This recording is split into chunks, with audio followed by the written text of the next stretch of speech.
अल्पसंख्याक आमदार आसिफ सेठ आणि जमीर अहमद खान यांना मंत्रिपद द्यावे अशी मागणी करत अंजुमन इस्लाम संघटनेच्या पदाधिकाऱ्यांनी रविवारी गोकाक येथे मंत्री सतीश जारकिहोळी यांची भेट घेऊन निवेदन दिले.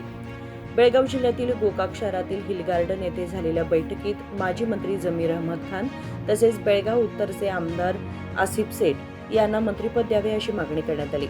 सिद्धरामय्या सरकारमध्ये जमीर अहमद यांनी चांगलं काम केलं असून त्यांना पुन्हा मंत्रिपद द्यावं असा आग्रह पदाधिकाऱ्यांनी धरला. ಇವತ್ತಿನ ದಿವಸ ನಾವು ಎಲ್ಲರೂ ನಮ್ಮ ಸಮಾಜ ಮುಖಂಡರು ಅಂಜುಮನ್ ಸಂಸ್ಥೆಯಿಂದ ಸನ್ಮಾನ್ಯ ಶ್ರೀ ಸತೀಶಣ್ಣ ಜಾರಕಿಹೊಳಿ ಅವರಿಗೆ ಸಚಿವ ಸ್ಥಾನ ಸಿಕ್ಕಿದ್ದಕ್ಕೆ ಅಭಿನಂದನೆ ಸಲ್ಲಿಸಲು ಇವತ್ತು ಬಂದಿದ್ದು ಕಾರಣ. ಮತ್ತು ನಮ್ಮ ಉತ್ತರ ಮತಕ್ಷೇತ್ರದಿಂದ ಏಕೈಕ ಮತ್ತು ಕಿತ್ತೂರು ಕರ್ನಾಟಕದಿಂದ ಏಕೈಕ ಮುಸ್ಲಿಂ ಶಾಸಕರಾದ ಸನ್ಮಾನ್ಯ ಶ್ರೀ ಆಸಿಫ್ ರಾಜು ಸೇಠ್ ಅವರಿಗೆ ಸಚಿವ ಸ್ಥಾನವನ್ನು ನೀಡಬೇಕೆಂದು ಮನವಿ ಕೊಡಲಿಕ್ಕೆ ಇವತ್ತು ಬಂದಿದ್ದು. ಅದೇ ರೀತಿ ಜಮೀರ್ ಅಹಮದ್ ಅವರಿಗೆ ಸಚಿವ ಸ್ಥಾನವನ್ನು ನೀಡಬೇಕಂತ ನಮ್ಮ ಮನವಿಯನ್ನು ಸಾಹೇಬರಿಗೆ ನೀಡಲಿಕ್ಕೆ ಬಂದಿದ್ವಿ. ಅವರಿಗೆ ಸಚಿವ ಸ್ಥಾನವನ್ನು ಕೊಟ್ಟು DCM ಹುದ್ದೆಯನ್ನು ಕೊಡಬೇಕಂತ ಮನವಿ.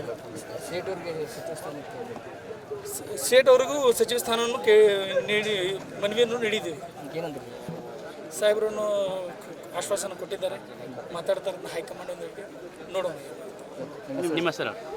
ಅಡ್ವೊಕೇಟ್ ಮುಲ್ಲಾ ಅಂತ. ನಮ್ಮ ಸತೀಶ್ ಅಣ್ಣ ಜಾರಕಿಹೊಳಿ ಅವರ ಹತ್ರ ಬೆಳಗಾವದಿಂದ ಒಂದು ನಿಯೋಗ ಬಂದು ಏನು ವಿಷಯ ತಂದಿದ್ದಪ್ಪ ಅಂತಂದ್ರೆ, ನಮ್ಮ ಬೆಳಗಾವಿ ಮತಕ್ಷೇತ್ರದ MLA ಅವರಾದಂಥ ಆಸಿಫ್ ಸೇಠ್ ಅವರನ್ನು ಕರ್ನಾಟಕ ಘನ ಸರ್ಕಾರದಲ್ಲಿ ಅವರನ್ನು ಮಂತ್ರಿಯಾಗಿ ಮಾಡಬೇಕಂತ ಹೇಳಿ ಸತೀಶ್ ಅಣ್ಣ ಅವರ ಹತ್ರ ಒಂದು ನಿಯೋಗ ಬಂದು ಅವರಿಗೆ ಮನವಿಯನ್ನು ಸಲ್ಲಿಸಿದ್ದೇವೆ. ಅದೇ ರೀತಿ ಸತೀಶ್ ಅಣ್ಣ ಜಾರಕಿಹೊಳಿ ಅವರು ಕರ್ನಾಟಕ ಘನ ಸರ್ಕಾರದಲ್ಲಿ ಮುಖ್ಯಮಂತ್ರಿ ಆಗಿದ್ದಕ್ಕೆ ಎಲ್ಲರೂ ಅಭಿನಂದನೆಯನ್ನು ಸಲ್ಲಿಸಿದ್ದಾರೆ. ಅದು ಅಲ್ಲದೆ ನಮ್ಮೆಲ್ಲರ ನೆಚ್ಚಿನ ನಾಯಕರಾದ ಮುಸಲ್ಮಾನ್ ಬಾಂಧವರ ನೆಚ್ಚಿನ ನಾಯಕರಾದ ಜಮೀರ್ ಅವರಿಗೆ ಯಾವ ರೀತಿ ಮೊದಲವರಿಗೆ ಕರ್ನಾಟಕ ಘನ ಸರ್ಕಾರದಲ್ಲಿ ಕ್ಯಾಬಿನೆಟ್ ಹುದ್ದೆಯನ್ನು ಕೊಟ್ಟಿದ್ದರು, ಅವರು ಅದನ್ನು ಸಂಪೂರ್ಣ ನಿಭಾಯಿಸ್ತಾ ಇದ್ದರು. ಅದೇ ರೀತಿ ಈಗೂ ಅವರಿಗೆ ಕ್ಯಾಬಿನೆಟ್ ದರ್ಜೆಯ ಮಂತ್ರಿಯನ್ನು ಮಾಡಿ ಕರ್ನಾಟಕ ಘನ ಸರ್ಕಾರದಲ್ಲಿ ಅವರಿಗೆ ಸ್ಥಾನವನ್ನು ಕೊಡಬೇಕಂಥೇಳಿ ಎಲ್ಲ ಮುಸಲ್ಮಾನ್ ಬಾಂಧವರ ಆಸೆ ಇದೆ. ಅದನ್ನು ಮಾಡಬೇಕಂಥೇಳಿ ಎಲ್ಲರೂ ಮುಸಲ್ಮಾನ್ ಬಾಂಧವರು ಎಲ್ಲ ಕಡೆ ಒತ್ತಾಯಿಸ್ತಾ ಇದ್ದಾರೆ. ಅದೇ ರೀತಿ ನಾವು ಬೆಳಗಾವಿಯಿಂದ ಸುಮಾರು ಜನ ಇಲ್ಲಿ ಸೇರಿ ನಮ್ಮ ಸತೀಶ್ ಅಣ್ಣ ಜಾರಕಿಹೊಳಿ ಅವರ ಮುಂದೆ ಅದನ್ನು ಪ್ರಸ್ತಾಪಿಸಿದ್ದೇವೆ. ಹಾಗೂ ಅದೇ ರೀತಿ ಅವರನ್ನು ಮಂತ್ರಿ ಮಾಡಬೇಕಂಥೇಳಿ ನಮ್ಮೆಲ್ಲರ ಆಶಾಭಾವನೆ ಇದೆ. ಮಾಡ್ತಾರಂಥೇಳಿ ನಾವೆಲ್ಲ ನಂಬ್ಕೊಂಡಿದ್ದೇವೆ. ಇನ್ನು ಮೇಲೆ ನಾವೆಲ್ಲರೂ ನಮ್ಮ ಸಂಘಟಕರು ಒಂದಾಗಿ ಮುಖ್ಯಮಂತ್ರಿ ಕಡೆ DK ಶಿವಕುಮಾರ್ ಸಾಹೇಬ್ರ ಕಡೆನೂ ನಾವು ನಿಯೋಗವನ್ನು ಒಯ್ಯುವ ವಿಚಾರವನ್ನು ಇಟ್ಟುಕೊಂಡಿದ್ದೇವೆ ಅಂತ ಹೇಳಿ ನನ್ನ ಎರಡು ಮಾತುಗಳನ್ನು ಮುಗಿಸ್ತೀನಿ. ನಿಮ್ಮ ಹೆಸರು ಹೇಳಿ ಸರ್? ನನ್ನ ಹೆಸರು Lal Sab Siddapura. Okay sir, thank you. ನಾನು Faheem Nayagodi ex corporator Anjuman member. ನಾವೆಲ್ಲರೂ ಕೂಡಿ ಇವತ್ತು ಸತೀಶ್ ಅಣ್ಣ ಅವ್ರಿಗೆ ಭೇಟಾಗ್ಲಿಕ್ಕೆ ಬಂದಿದ್ದೀವಿ. ನಮ್ಮ ಎಲ್ಲ ಅಂಜುಮನ್ ಸಂಸ್ಥೆ ಇದೆ, ನಮಗೆ ಕಾರ್ಪೊರೇಟರ್ಸ್ ಅದಾರೆ. ನಾವೆಲ್ಲ 200-300 ಮಂದಿ ಇಲ್ಲಿ ಕೂಡಿ ಬಂದೆವು. ಇವತ್ತು ಅಣ್ಣವ್ರಿಗೆ ಭೇಟಾಗಿ ನಾವು ಒಂದು ಪ್ರಸ್ತಾವ ಇಡ್ಲಿಕ್ಕೆ ಬಂದಿದ್ದೀವಿ. ಅವರು ಆಲ್ರೆಡಿ PWD ಮಿನಿಸ್ಟರ್ ಆಗಿದ್ದಾರೆ. ನಮ್ಮ ಪ್ರಯತ್ನ ನಮ್ಮ ಸೀನಿಯರ್ ಲೀಡರ್ ಜಮೀರ್ ಅಹಮದ್ ಸಾಬ್ ಒಬ್ಬರು ಅದಾರೆ. ಅವ್ರ ಸೆಕೆಂಡ್ ಲಿಸ್ಟ್ ಒಳಗೆ ಅವ್ರ ಹೆಸರು ಬರಬೇಕಾ, ಅವ್ರಿಗೆ ಮಿನಿಸ್ಟರ್ ಕೊಡಬೇಕಾ. ಮತ್ತು ನಮ್ಮ ಲೋಕಲ್ MLA ಸಾಹೇಬ್ರು ಕಾನ್ಸ್ಟಿಟ್ಯೂನ್ಸಿ ಆಸಿಫ್ ರಾಜು ಸೇಠ್ ಅವರು ಭಾಳ ಪ್ರಯತ್ನ ಮಾಡ್ಲಿಕ್ಕತ್ತಾರ, ಬೆಳಗಾವಾಗ ಕೆಲಸ ಮಾಡ್ಲಿಕ್ಕತ್ತಾರ.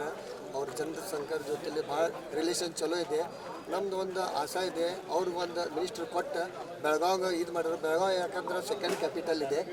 ಆಸಿಫ್ ಸೇಠ್ ಕೊಟ್ಟರೆ ಮತ್ತೊಂದು ಸ್ವಲ್ಪ ನಮಗೆ ಹೆಲ್ಪ್ ಆಗ್ತಿದೆ ನಮ್ಮ ಕಮ್ಯುನಿಟಿಗೆ. ऑलरेडी ನಾವು ಅನ್ನೋರ್ಗೆ ಹೇಳಿದ್ದು, ನಮ್ಮ आशा ಇದೆ ಅನ್ನೋರು ನಮ್ಮ ಕೆಲಸ ಮಾಡ್ತಾರೆ. Thank you. जर मंत्रिपद दिलं नाही तर मुख्यमंत्री सिद्धरामय्या आणि उपमुख्यमंत्री DK शिवकुमार यांची भेट घेऊन प्रतिनिधी मंडळ नेण्यात येईल असा इशाराही पदाधिकाऱ्यांनी दिला. Vinod Kolkar, KMM Marathi, Belgaum.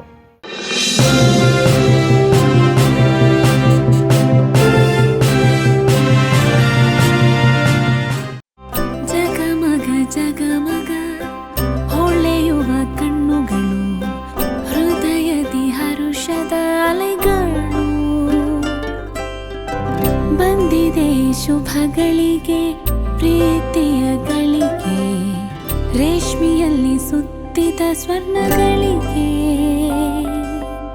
BS Channabasappa and Sons, The Textile Mall, Tilakwadi, Belagavi.